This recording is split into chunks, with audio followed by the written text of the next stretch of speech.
ஆனா தமிழகத்துல இன்னைக்கு நடக்கக்கூடிய ஆட்சி ஏதாவது ஒரு ஊரு அளவுக்குனாச்சும் ஸ்ரீராம ராஜ்யமா இருக்கான்னு பாருங்க. கிடையாது. குடும்பத்திலே எப்படி ஸ்ரீராமன் இருந்தார் அப்படிங்கிறக்கும் இன்னைக்கு ஆட்சியாளர்களுடைய குடும்பம் எப்படி அவர்களே ஆட்சியாக இருக்கிறாங்க ஒத்துப்பார். எங்கேயுமே எங்கேயோ ஒரு இடத்துல யாருக்காவது பிரச்சனை வந்தால் மன்னன் துடிப்பான். ஆனா இன்னைக்கு எங்கேயாவது மக்களுக்கு ஒரு பிரச்சனை வந்தால் ஆட்சியாளர்கள் துடிக்கின்றார்களான்னு பாருங்க. கிடையாது. ஆட்சியாளர்கள் மக்கள்கிட்ட எப்படி பேசணும், என்ன பேசினா கேட்பாங்க அப்படிங்கறதுல 100 மார்க் வாங்கிட்டாங்க. எலெக்ஷன் அப்ப என்ன பேசணும் அவங்களுக்கு தெரியும். ஓட்டு வாங்குறதுக்கு என்ன பேசணும் நல்லா தெரியும். எலெக்ஷன் முடிஞ்சு முதல் வருஷம் என்ன பேசணும் அதுவும் தெரியும். ஒரு அரசியல்வாதியினுடைய பேச்சு நல்லா பாருங்க. முதல் வருஷ பேச்சு வேற மாதிரி இருக்கும், கொஞ்சம் ஏளனமா இருக்கும்.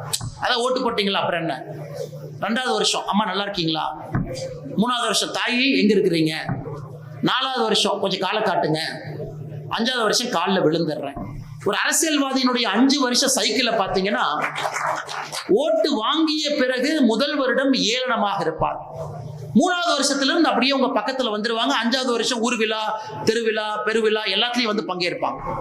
சோ நாம் சில நேரம் அரசியல்வாதிகள் எப்படி தெளிவாயிட்டாங்கன்னா எப்படி நயமாக பேசி நம்மளுடைய வாக்கை வாங்க முடியும் என்பதிலே தமிழகத்துல சில அரசியல்வாதிகள் PhD பட்டம் பெற்றிருக்கிறார். அவர்களால் அவர்களுக்கும் ஒரு பைசா பிரயோஜனம் இல்லை, மக்களுக்கும் ஒரு பைசா பிரயோஜனம் இல்லை, சமுதாயத்துக்கும் ஒரு பைசா பிரயோஜனம் இல்லை. அதை சிந்தித்து வாக்களிக்கணும். ஓட்டு போடும் பொழுது சிந்தித்து வாக்களிக்கணும். எந்த கட்சி, எப்படிப்பட்ட தலைவர், என்ன மாற்றத்தை கொடுக்க போறான், நமக்கு இல்ல. இப்ப ஐயா ஓட்டு போறது நமக்காக இல்லைங்க ஐயா, குழந்தைகளுக்கா. உங்களுக்கான ஓட்டை உங்க அப்பா போட்டாங்க. உங்களுடைய தந்தையும் தாயும் நீங்கள் எப்படி ஒரு மாநிலத்திலே வாழ வேண்டும் என்பதை அவங்க ஓட்டு போட்டாங்க. இன்னைக்கு நீங்க ஓட்டு போடுறது உங்களுக்காக கிடையாது. இன்னைக்கு நீங்கள் வாக்களிப்பது உங்களுடைய குழந்தைகளுக்காக.